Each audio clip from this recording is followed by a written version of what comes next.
Howard. How are you, buddy? I'm doing well. Good morning. We have, first of all, Merry Christmas to everyone, Merry right? Christmas. It's Christmas. Yep. This is our Christmas episode, episode number 55, which happens to be our Christmas episode. We have Jim on a new mic. I know. Thanks to the generosity of a friend who lent that to us, but it's a professional quality Rode Procaster. So it's like a professional quality mic. So now we're probably going to be putting on a better product every week because we have a serious upgrade in our microphone on your end. All right. So you sound great. Thank you. I thought I always sounded great. No, you didn't sound good before. I guess we'll address the 800-pound elephant in the room, and that is that my mustache, my beard's missing. Yeah, I'm glad you brought that up because I just want to say something, Mr. Plummer. In law enforcement, when a person continuously changes their appearance, it looks like we think you're wanted somewhere. Yeah. So I don't know if there's a reward like on your capture, but I never stop with my look, do I? I am going to check. Yeah, I know. I mean, one day I come in here and you got your mullet going again, then you come back with the short hair, and then, it's just a change every Well, month. my brother in another state, I won't say what state, but it's New York, who was applying for his bar license in New York State, said he spent most of his interview explaining his relationship to me years ago. So that nothing came up on his record except that he was related to a habitual criminal. It's kind of funny. I was talking about this the other day. We were talking about the psychological test that law enforcement forces you to take, And it's like these 600 questions that they put down. True or falses? Well, yeah, there are yes or no's. Yeah. Yes or no's. And like one of them is I like to play with, dolls. I like to dress up like a woman, all these different things like that. So I went and took one when I went for to interview for the town of Bel Air, and the psychiatrist that was giving it, once we got finished, you could tell he was totally bored of this, this procedure. He probably didn't believe in the test, just different things it seemed like. Yeah. And so we were sitting there, and he goes, so he's writing, and I know that he's doodling. He's not really talking to me. He's doodling. So he said, tell me about your childhood. Did you have a good one? And I said, I don't know. What do you consider good? Well, how was your father? Yeah. And I said, oh. Well, that's a touchy subject in your case. I said, anybody that read your book knows the answer to that. Yeah. I said, you mean my father that stepped outside a church and shot and killed a deacon in the parking lot? He immediately stopped writing. He's got a case now. Yeah. He's like, now all of a sudden he's in over his head. Yeah. It's like, whoa, didn't see that one coming.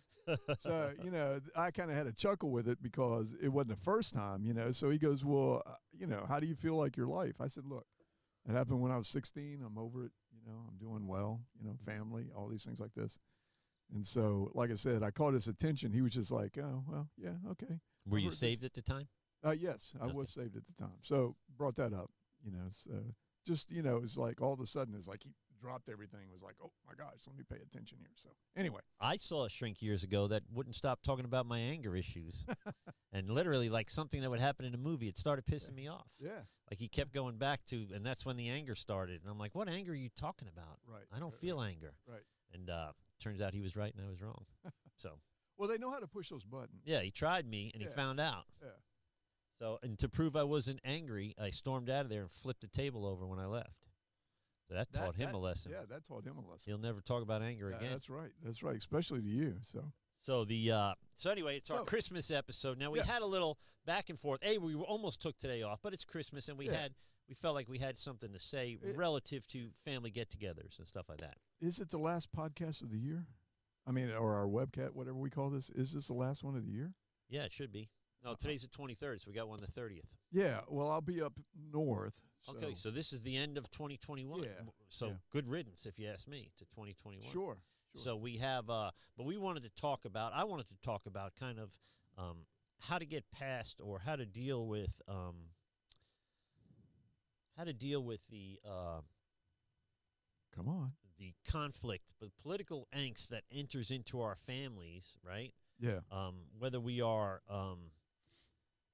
whether we invite it there or not, it is there, right? There are people that don't speak to family members. I probably have some close friend and family members that would rather not speak to me because of my more conservative views.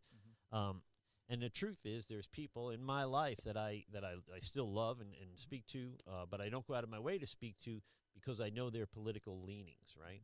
And they are, to me, not, they're just too extreme. And I have some right-wing, too Sure. extreme people, too, that Sure. I don't talk to. To me, I'm kind of more down the middle guy, middle right, let's be honest. And so, anyway, I was wondering, how do we prepare people? How do we prepare Christians to gather and assemble as Christians, as a Christian family, with the people that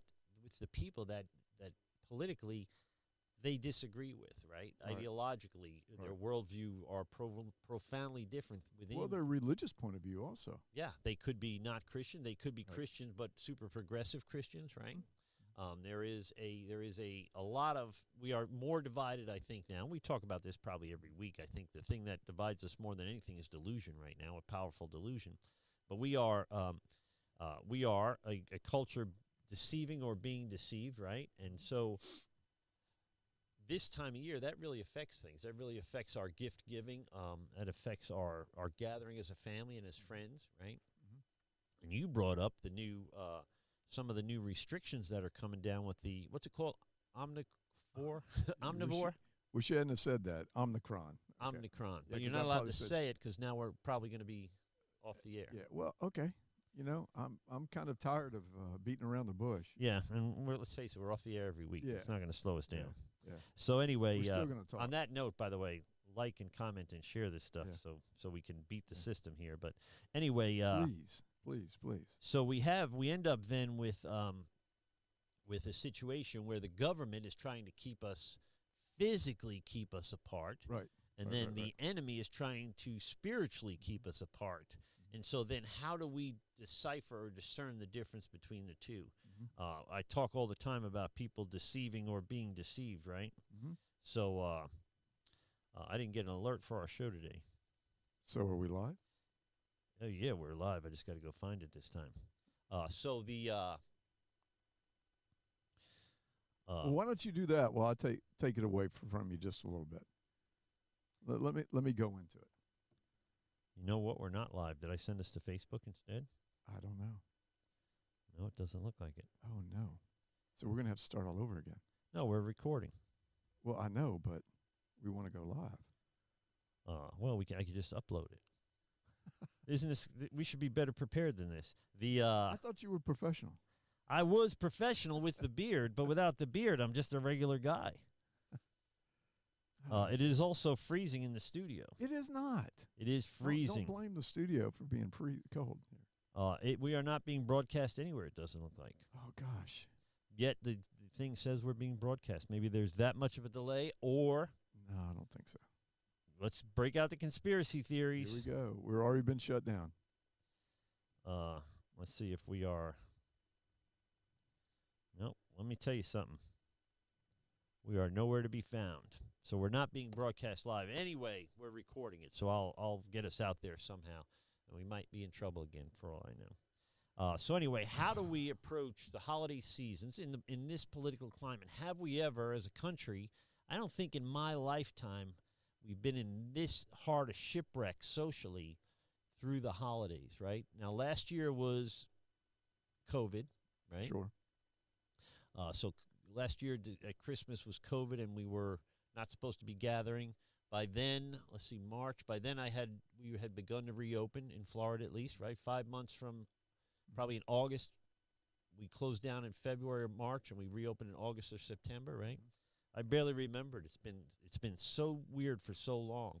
So how do we gather? How do we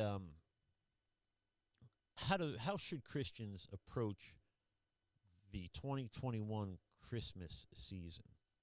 What are your thoughts on that? Okay, well, let's start with 2020 because this is something I think we need to be kind of like bring back to remind people what was going on.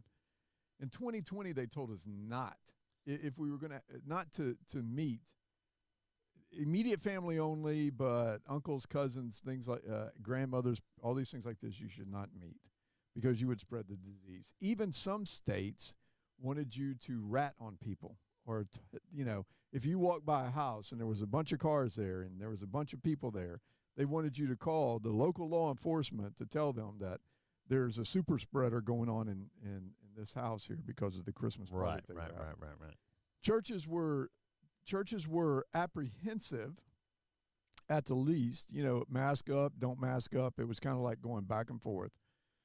We still had the Christmas ceremonies, but it wasn't like free. It didn't feel free. It felt like we had the cloud of the COVID-19 hanging over our heads. Well, like you said, Florida just opens up. Florida says, you know what? We've had enough. We've got a great governor here. We're not going to live in these lies anymore. We're just going to open up. Well, I think we knew enough by then to begin to reopen. The science was saying, So we didn't. And plus the vaccine was out. So, listen, and he had opened it up. I mean, at first it was like at Walgreens and CVS's. And then he said, wait a minute, there's a Publix on every, and that's one of our major supermarkets here in Florida.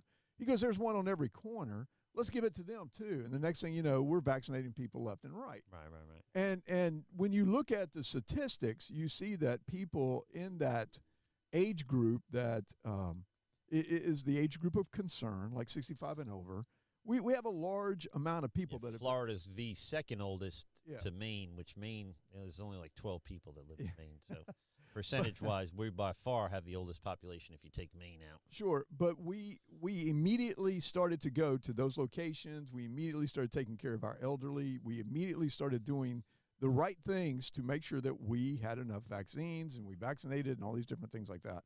So Florida was ahead of the curve. Florida has always been ahead of the curve. And it's been one of these things that because we are a red state and they hate that they have been just pointing fingers at us. They've been kind of hoping that we would get wiped out. They were hoping that something horrible would happen to Florida. Or when Floridians. This Omicron came out, they just jumped on it and said, there's a spike in Florida, which Florida kind of stood around and looked at each other and said, where's the spike? Yeah. Well, one of the things that they were kind of looking at is, and here's an interesting fact that a lot of people probably do not know, that the way that they find out whether or not you have the virus in your area is... I did not know this. They go through your sewage, and they look at the sewage to see if the virus is in the sewage. In fact, they found out that Polk County over the Disney area... Orlando had the highest amount of, like, COVID... The Omicron, because most people come from all over the world to go to Disney. Yep. And Polk County was just like inundated with. Oh, it was Omicron. Yeah, and it was like, oh my gosh, there's this hotbed right there, but there were no like cases. Yeah. They weren't going to the hospital and saying, oh, you got COVID. So they found it through the sewer, not through people reporting that they were sick and testing for it. Right. There was nothing in there that they could find that showed that. So we have, but did the newspaper tell you that, or did they just tell you about the spike? How did you figure out the sewer thing? Was that in the story? That was in the story. That was at the end or way at the beginning? No, it was the headline. It was the headline. It was. Let me see if I can find it because it was in the sewer system. Omicron is dominant in wastewater samples in Florida County. That was the headline. Okay. That was the headline. Wastewater, okay. Yeah, and that was ABC News, which of course that's a fair enough image of what. Like said, it didn't make it seem like our hospitals were overflowing like they were doing last year. Okay, but they went on and said that. Okay, they went on and said that those who are hospitalized are being primarily infected by the Delta variant, not the Omicron. Not Omicron. So. But they found the Omicron variants in the sewer system. So now we are. We have now, and I watched some clips this morning, and the mainstream media, the left-wing media, reporting on Omicron is. I mean, they are talking like, kiss your kids goodbye. Hug your family a little more often this week because we're all dead. Yeah. And then at the end of the story, they're like, as it turns out, the symptoms are pretty mild. Yeah, But what is there? Why didn't they lead with the symptoms being mild? Yeah. Lead with the good news, not the bad news. You see what I'm saying? Yeah, and see, this is. And I say that for a reason. That sets up the rest of our conversation. Yeah, it is because they started out like they talked about COVID-19 deaths surpass 2020, okay? But they don't tell you what variant it is. They just tell you that the the deaths surpassed 2020. When here's the other thing that bothers me. We have one case, and this was as of December the 14th. Now I went out looking to see if I could find another case. I went out and looked real hard to see if I could find another case. We've had one death in the United States over the Omicron variant. Now, what bothers me, okay, and they say how many cases do we have? Oh, who knows? Who knows? There's no way of knowing, really, because while we can measure how many people die from it, yeah. And did the guy die and have it, or did he die from it? Those are two different things. Yeah. But wait. Unless we test, we don't really know. Sewer system doesn't tell us how many people have it. Okay, so what initially happened, the report came out that said this guy had been vaccinated plus had his booster. That's what the first report came out and said. Person in Texas dies from Omicron who had his vaccination and his booster. When they went back and checked, they found out that he was not vaccinated, but he had had COVID-19 before and survived. So what does that tell us? That tells us that he probably has the immunity in him. You know, he's built up the antibodies on it. But he has it. Now, here's the kicker. But he had other underlying conditions. So we don't really know what he died from. We don't know what he died from. Yeah. All right. So he didn't die necessarily from Omicron. We don't know. But he had Omicron when he was dead. And he had Omicron. Yeah. Okay. So that can happen, but that can happen to millions of people. It happened to millions of people. It happened to, you have these underlying conditions. And yes, listen, I think here's the disclaimer we need to make sure. You and I both agree that this is a serious virus. Yeah, and the Delta, I think the Delta is the high watermark in terms of how deadly this COVID-19 can be.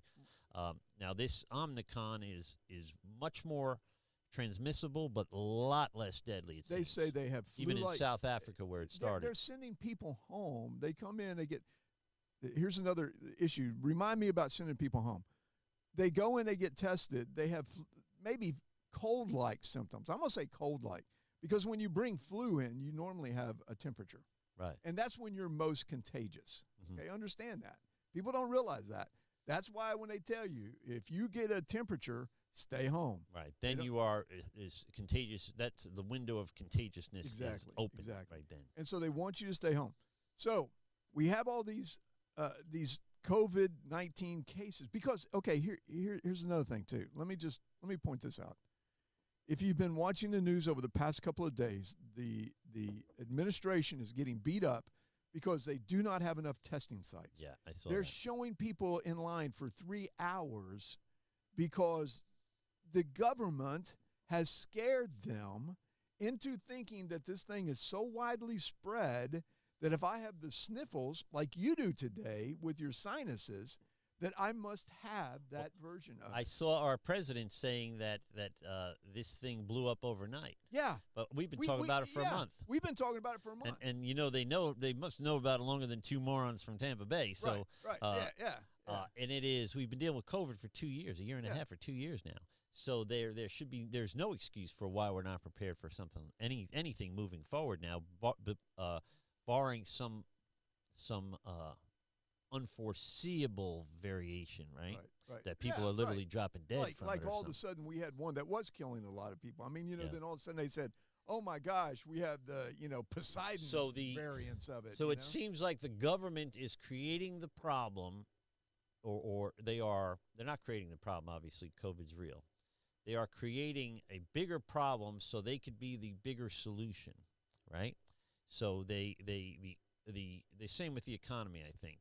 They're gonna crush our economy. I went grocery shopping yesterday. I almost drank. I've been sober 30-something years. I almost drank on the way home from Winn-Dixie.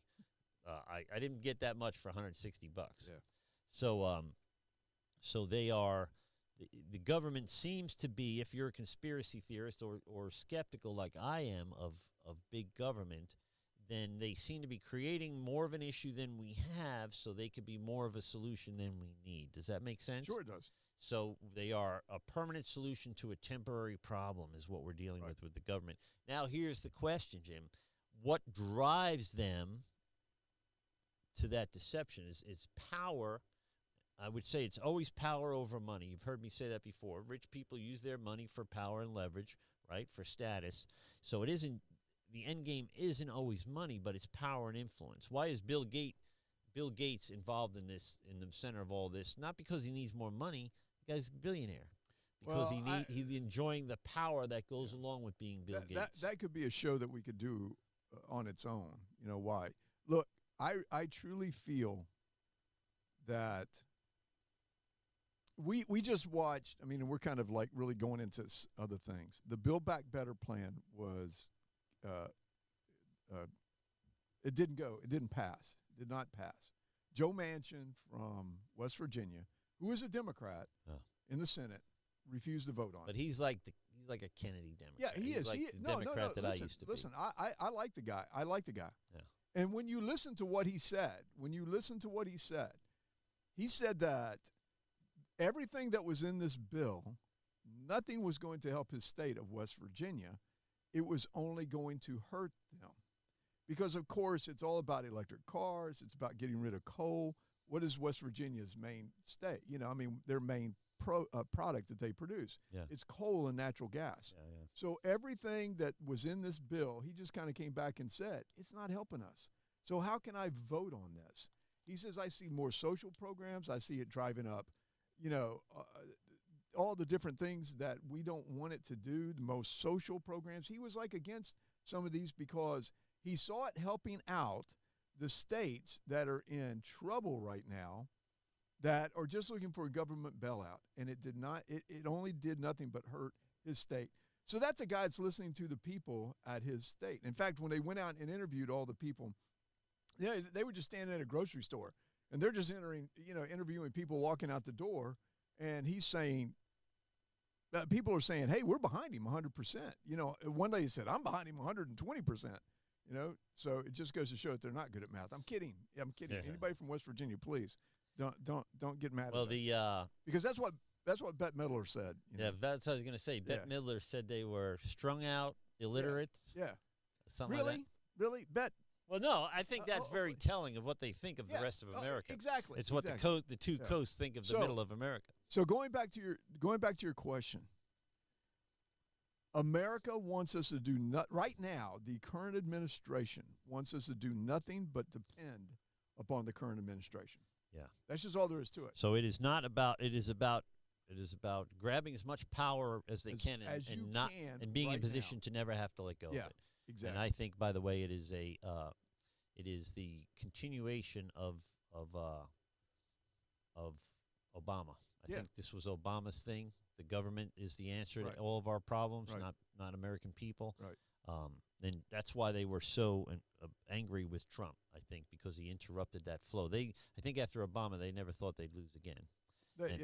By the way, after 2020, I don't think they'll ever lose again either. I think they got away with murder, but whole nother show. All right, so I got to say one more thing. So when you go in and you're tested for COVID-19 and you have the Omicron variant, which they do not know when they test you. Right. When they test you, it just comes back positive COVID. That's all. How do they find out? It goes to CDC or something? They have to do a separate test. It's just like the guy who died in Texas. When they first said he died of COVID-19, they put a pause on it because they noticed that it wasn't the same as the COVID-19 variant, or the Delta variant. Yeah. It took them 10 days to find out that it was the Omicron. So when these people are dying left and right of COVID, which is what they keep saying, we don't know what version of it is. I think it took them 10 days. Here's a conspiracy theory for you. I think it took them 10 days to figure out if this benefits them or not, and then to write the narrative of how the guy died. Well, that's how much I trust the government. Yeah, I know. I would drink the water in Mexico before I trusted the government. And truly, I understand that. I truly look. We're doing this show because of how we feel about this. Here it is, Christmas time, and here's how they're shutting us down again. Okay, think about this for 1 second. This is how they're shutting us down again. The CDC's recommendation, the guidelines, are if you test positive for COVID, you have to be in your house quarantined for 14 days. This is how we shut down Christmas. Yeah. So if we were to walk into all these churches anywhere across the United States and started doing COVID swabs and found out that 90% of your people, let's say, have COVID of some sort, but it's the mild version, and they have no symptoms at all, or they're asymptomatic. They've just shut your church down. They've just now come up and said. Well, there's no time left to do that this year. Well, this year. I hope so. And I have another conspiracy theory. I hope so. I have another conspiracy theory. I know. I got you going today. So. I think before the next election, we're going to be COVID-free. I think it's going to be like sure. Remember when Obama defeated ISIS and terrorism, and then Benghazi happened? I think it's going to be a lot like that. We're going to defeat COVID. Joe Biden will defeat COVID, and then there's going to be people saying we have COVID in West Virginia or whatever, and he's going to say that's misinformation. That is not COVID. That is this is the kind of misinformation we've been fighting. We've pledged to fight. And so the irony of it is it is a I know you are, but what am I kind of defense, right? They lie and then say you're lying. Yeah. You know? Well, yeah. And they lie and they swear to it then afterwards. Yeah. So anyway, the spirit behind here's kind of the point. We're halfway through the show already, are we? 26 minutes. Halfway through the show almost. Here's the thing, Jim.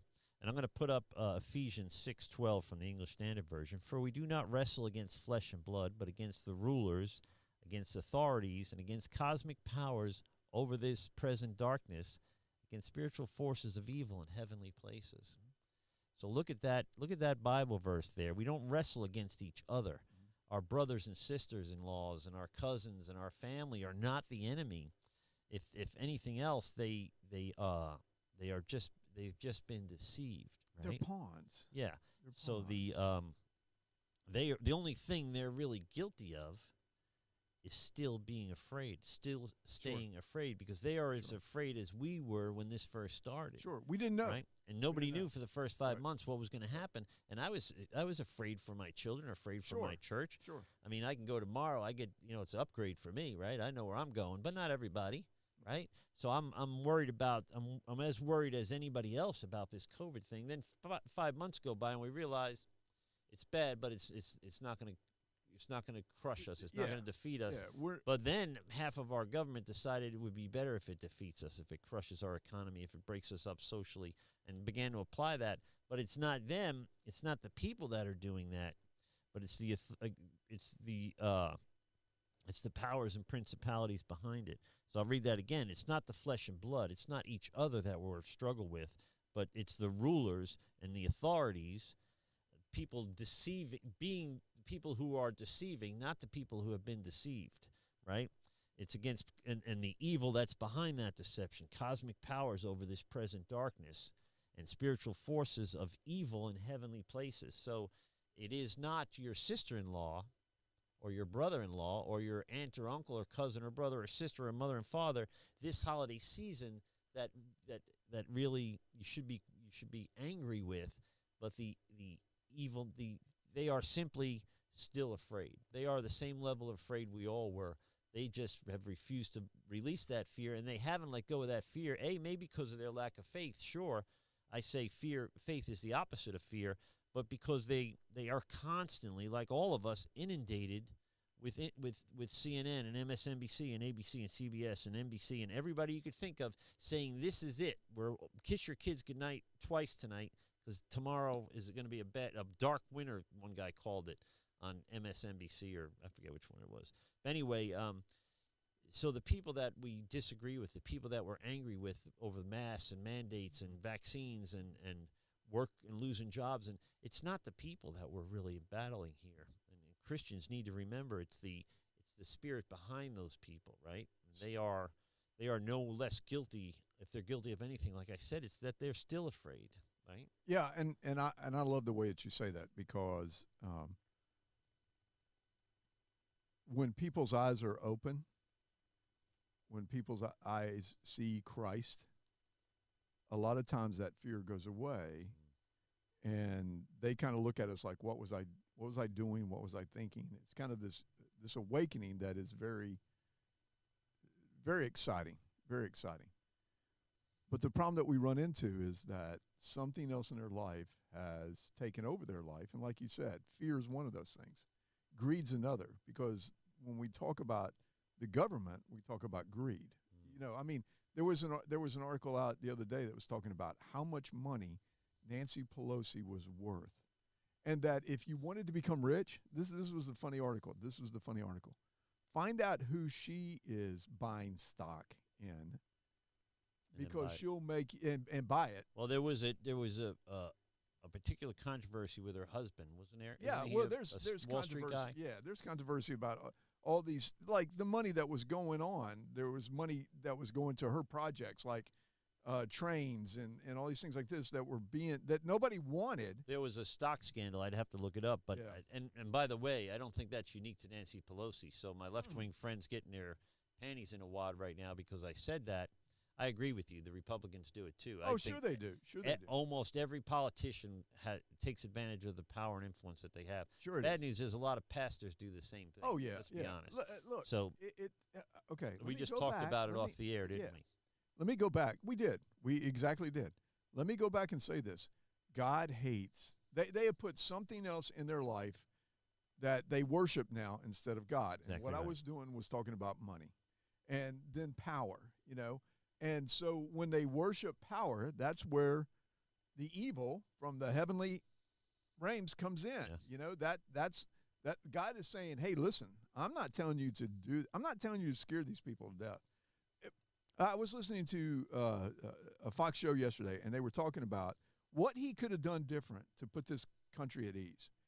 And he could have walked, because Biden walked out and said, death is at your doorstep. You know, you unvaccinated I'm gonna save people. you. Yeah, well, no, he didn't even really say that. You unvaccinated people are going to be killing everybody, killing your grandmother. It's your obligation to protect people. You know, all these things like this. It has nothing to do with being patriotic. It has to do with you just killing people. I mean, that's in a nutshell what he said. Listening to one of the Fox shows, they said what he should have come out and said is, hey, we see an increase in COVID cases, but scientists and science shows us that it's predominantly the Omicron variants that is a fast spread, easy to catch type variant of the COVID-19. It is not as bad. It kills people, but if you get your shots, your vaccination shots, and your booster, it kills 98% of that. So it'll be a weaker case against you. And then let's go out and have a great Christmas. But he doesn't do that. That would be received. I think the whole argument for I think the way the left argues is self-defeating. I think they're creating an enemy by fighting a straw enemy. So when they say everybody who's unvaccinated is hates their grandmother or is unpatriotic or is a killer, right? They have created people that don't want to get vaccinated. Sure. If they're on the fence, like maybe I will, maybe I won't, and they hear something like that, they think to themselves, screw the government, I'm not doing it. The same thing they do it with race. They do it with homophobia. Sure. They do it with everything. They create the police systematically hunting down and killing black kids. Yeah. Just doesn't seem to be happening. Right. Yet, but it did it not for 2 years lead every night on the news, Sure. right? Did we not burn down cities over it? Sure. So if they really wanted to solve some of these problems, they're smart enough to be making different arguments. They would be making different, better arguments. If their intention was to unite us rather than divide us, they'd be making a different argument altogether. But the truth is, it's not. It's not. It's not in their best interest. Yeah. Not in their mind. This is what they're going to do. They are the devil has clouded their mind so much that they see themselves as really being the good guys. Yeah. They believe in their minds that they're the good guys, and they're trying to save us because that's what the devil – look. The devil went to Eve and said, this piece of fruit will make you as wise as God. Yeah. You will be as wise as he is. Who wouldn't want that? Who wouldn't want to be your own God? And it's not most sin a sin of pride, right? Yeah. Most sin, pride cometh before the fall, right? So most sins that we commit it out of pridefulness. Let me show you this Bible verse. Speaking of that, by the way, I figured out that we can zoom in on this tablet. All that time I could have been zooming in to see the Bible verses better. Wow. But anyway, 1 Peter 5:8 out of the English Standard Version is, be sober-minded, be watchful. Your adversary, the devil, prowls around like a roaring lion seeking to devour. So I point that out for a couple reasons. One of it's a it's an important Bible verse to me in my personal walk. Sure. Remaining sober-minded, right? Being cautious that the enemy, while sometimes quiet, is always at work. Sure. So we haven't heard much from Antifa, but they're in the parking lot doing push-ups. They're getting bigger and stronger as we speak. They're planning their next move, right? Black Lives Matter has been quiet, but they're still out there. If you were to say, you can say in a bigger sense, the white nationalist guys have been quiet, but they're out there and they're growing stronger and their numbers are growing. So the enemy, all by the way, the spirit of the Antichrist, all the spirit of the enemy. And so the enemy is out there right now, prowling around, looking for a weakness in a Christian, looking for a weakness in a human that he could win over to his cause. And if we're honest, we see people going to that cause all the time. I've prayed with people this week whose family members have really been drawn into that world, into that. They've left church. They've embraced a kind of a pansexual lifestyle, and they are angry with church. They're angry with Christians. They have bought into seemingly overnight the idea that Christians want to kill everybody and hate everybody. Blah blah blah blah blah. They've watched too much mainstream media, but it is, and there's other reasons for doing that. I mean, that's a whole nother show, but understand that the enemy is, while silent sometimes, never stops prowling, never stops looking for someone to devour. I think our listen, I went out today because I wanted to search and see if I could find it, where somebody would make the statement that Christian churches celebrating Christmas would be a hot, spot for COVID, an incubator, here we go. We can go back and point at it. There were a lot of churches in specific states that have these high COVID, restrictions that have already started talking about not having their services inside, having them online. So not well, I'm going to guess California and New York. And New York, Chicago, or Illinois, probably. The two that I read about was New York and California. Okay, so they California could probably do it, but I'm guessing New York can't have their services outside right now. No. I mean, or unless they're in a tent. Yeah. I told you I ate in a bubble, right? Yeah. When I was on the Upper West Side. Unless they do it online, and it's just a shame. Yeah. It is a shame. Well, and that the church is so willing to acquiesce. Yes. Given the information we really have, given the statistics. And this is what I admire about DeSantis and why I don't want him to run for president. A part of me wants him to stay in charge of Florida. And the other thing is, I kind of, at some point, began to for my church, began to model my response for my church or our church here on what the state government of Florida had enough confidence in the way in the reasonableness of the state government of Florida that I would trust them to help make my decisions, right? Well, so I closed for 5 months until they opened us up. Until we started to see numbers and see who was affected. Then we partially opened with restrictions and just like DeSantis did. So the truth is, we did use Florida's policies to help model our policies here, and they seem to work. So I went out because I was very interested to see how Florida was doing in coronavirus cases and death. Mm-hmm. And I found a site called USA Facts. And the reason why I like USA Facts, if you go to the CDC, you have to go down rabbit hole after rabbit hole after rabbit hole to try to figure out things. Mm-hmm. And unless you're a doctor, a lot of the stuff that you're reading, it's kind of like, doctor, what's wrong with my foot? Well, you have a contusion and blood swelling. A lot of jargon, and you go, doctor, put it in simple terms. He goes, oh, you broke your big toe. Yeah. Okay, I can understand that, So I went out to this website called USA Facts, and it had the Florida cases. And it said, but this is December the 21st, total reported cases, it had like 3,766,552. On December the 21st, zero. That sounds unbelievable to me. Say it again. That cases reported total since COVID started, that they had 3,765,000 in Florida. Right. Now on a 7-day average, they put it out there that we have 6,106 cases per state, per the state of Florida. Okay. For the whole state, 6,000 a day, yeah. roughly. on a 7-day average. Yeah. But on December the 21st, nobody had reported any. Zero. And I like I said, they're getting this from somewhere. Go do your own research. Well, that in would be Florida. There were zero newly reported COVID-19 cases and zero reported COVID-19 deaths on December the 21st of 2021. What about December 20th?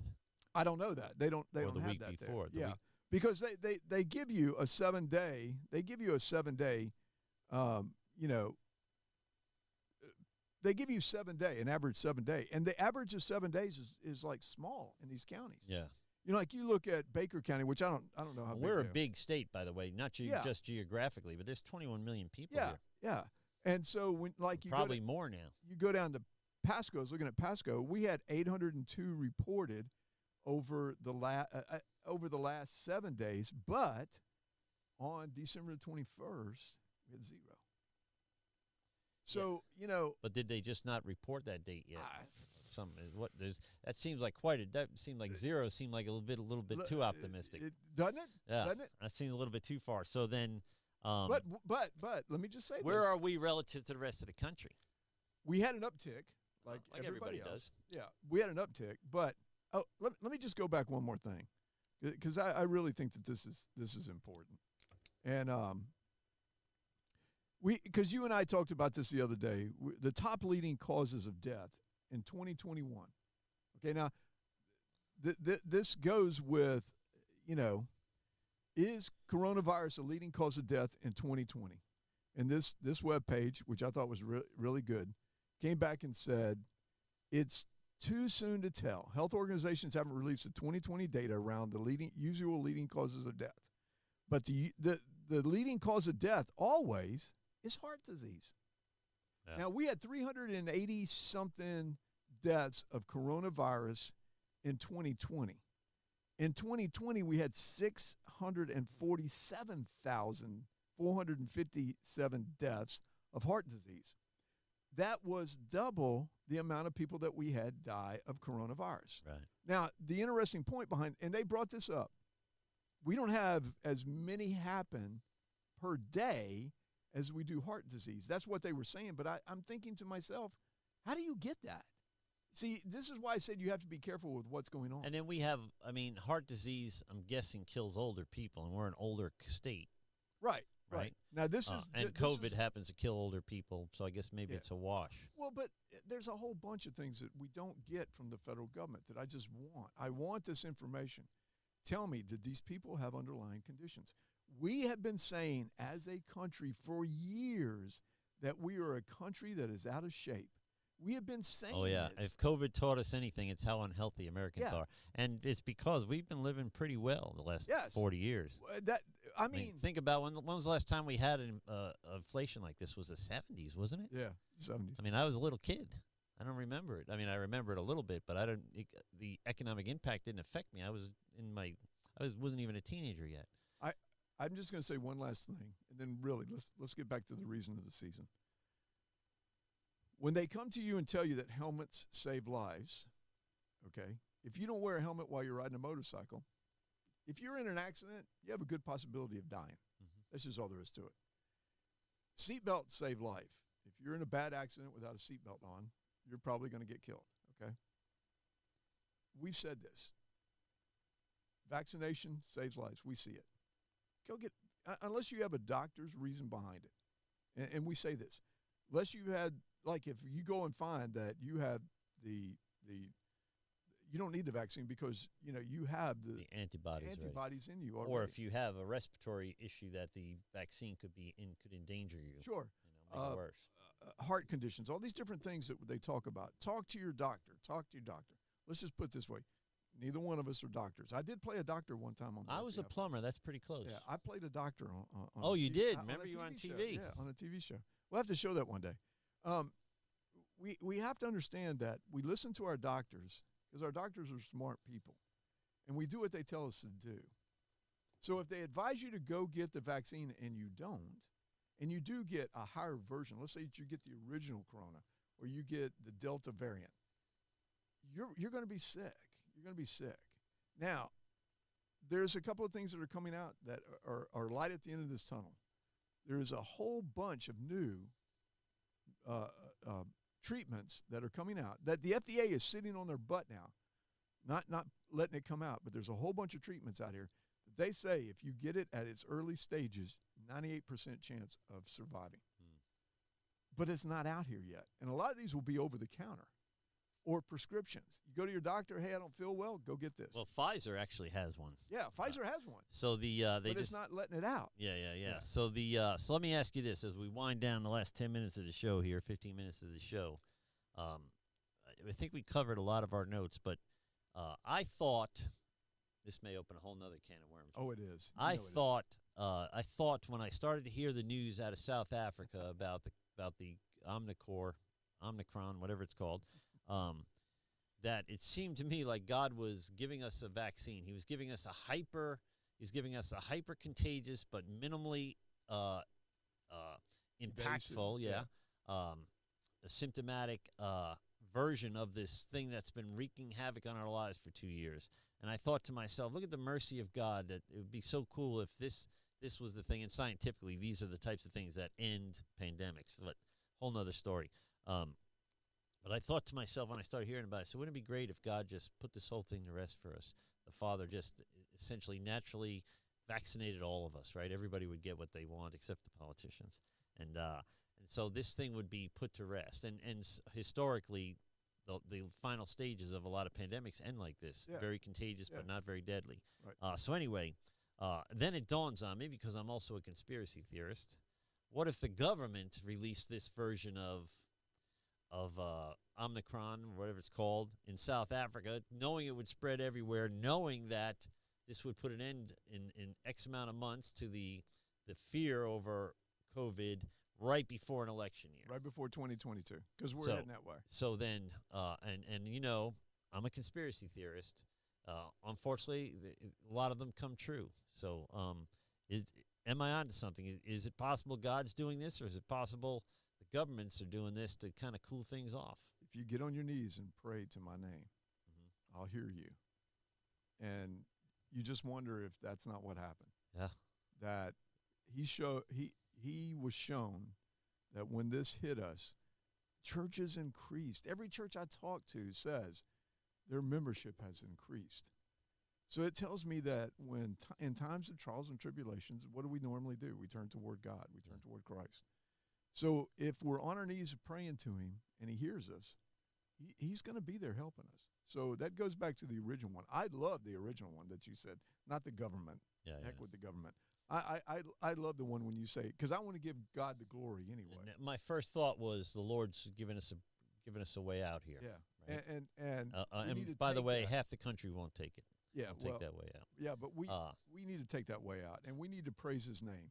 If this is what's going on, if somebody, and I know that you're closer to God than I am because you're a pastor. You know? I mean, well, he loves me more. That's all. Daddy loves me more than he loves you. Yeah. Father loves me.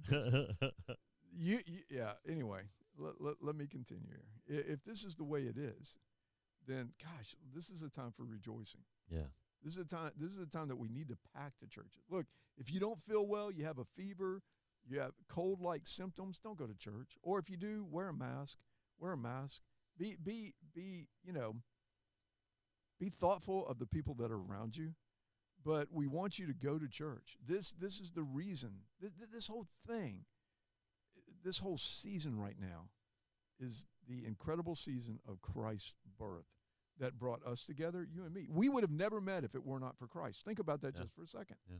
All the people that I know that are friends of mine, that are my brothers and sisters, I would have never met if it had not been for Christ. And in that light, you and I would not have met if it wasn't for crisis. Yeah. Right? Yeah. If it wasn't for church security, you doing it across town, I'm doing it over here. Right. And our buddy John McMiniman puts us in contact with each other. So while we were, I was under so much pressure. It was simply putting me in position to be in this relationship, to then maybe have this podcast, right, to make a difference. So there is a chain, Jehovah Jireh, right, the God that provides. There is a chain of providence God's constantly, I constantly see in my life things that happened a year ago or 5 years ago or 10 years ago, how it positioned me getting hurt 5 years ago, right? Yeah. Look at the difference it's made. The worst thing that ever happened to me turned out to be the best thing that ever happened. So you need to write a book on that called God's Unseen Plan. Yeah. Oh wait, somebody already did. I wrote that. Speaking of which, oh look, I got it over my shoulder. Yeah, it's on sale right now. It's on screen right now. Yeah, it's a great Christmas present, and I'll even sign it. So you know.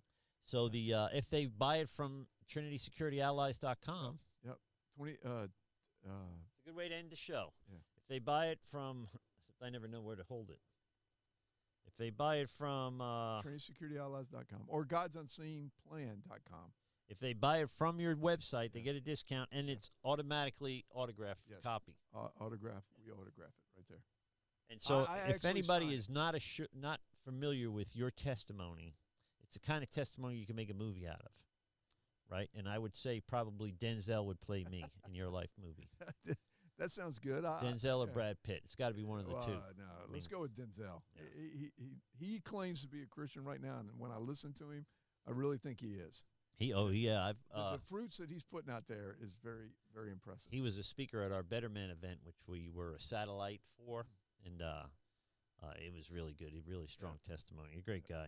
So anyway, that's it. I think the whole time we go through all our trials and tribulations, we as Christians need to remember that God, none of this surprises the Lord. We need to remember that there are people. I'm going to put this final verse up, 2 Timothy 3:13. While evil people and impostors will go from bad to worse, deceiving and being deceived. We need to understand and remember, I think, something that's been on my heart the last couple of days is that the people that we feel like we're at war with, our enemies, are not evil themselves, right? Now there is an evilness behind that. Sure. There is a deceiver, right, and then there's deceived. I hold those to two different levels of morality, right? And ultimately, there is a devil, there is an enemy, there are satanic forces behind the deceivers. Mm-hmm. So ultimately, even they need our compassion, need our sympathy. We need to be the light. We need to show them the light. Yeah, we need to be as clever as foxes and as peaceful as doves. It's, use discernment and compassion at the same time. Yep. And I encourage the church here in the final moments of the show, which isn't broadcast, by the way, strangely enough. We've been cut off again. We'll figure that I out. want to encourage you guys. First, thanks for watching. Share this content, like this content, interact with this content, because it seems like YouTube is onto us. And I've been down this. You say it's a conspiracy theory, but I've been down this road once before. I'm going to be honest with you. I had my views cut down to almost nothing from my other show. I'm going to be honest with you, my brother. I think it's something we did. Well, what do we do? All we do is turn it on. I don't know. It looks like it's broadcasting. It's telling me it's broadcasting. Well, we'll find out here soon. So you just think it's me? I did not say that. So you're defending Zuckerberg or whoever owns YouTube. I don't know who owns it. But you're a Democrat. I think that's what this is. Are you a secret lefty? Listen. Call me right. I'm a Christian. I'm a Christ follower. You are.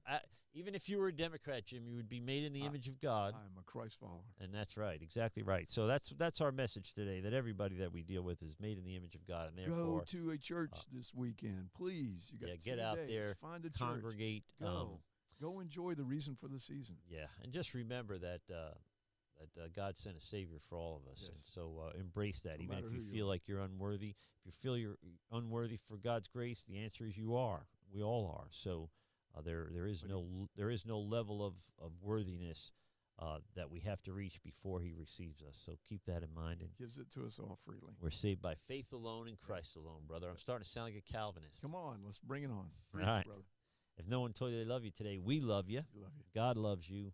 I want you to receive that and have a blessed Christmas. Yes, have a Merry Christmas, and we're not going to be here next week. Right, we're going to take off next week, so this is the last show of 2021. Yep, and then we're going to come back 2022. Even stronger. With all sorts of conspiracies. Brand new in 22 or something like that. Brand new in 22. Yeah, we're going to have we'll pretty much have the same show. Yeah. I'll have my beard back, and you'll still have a good microphone. Hey, that's exciting. All right, guys, we love you, and we'll speak to you soon. God bless you. God bless this country. Bye.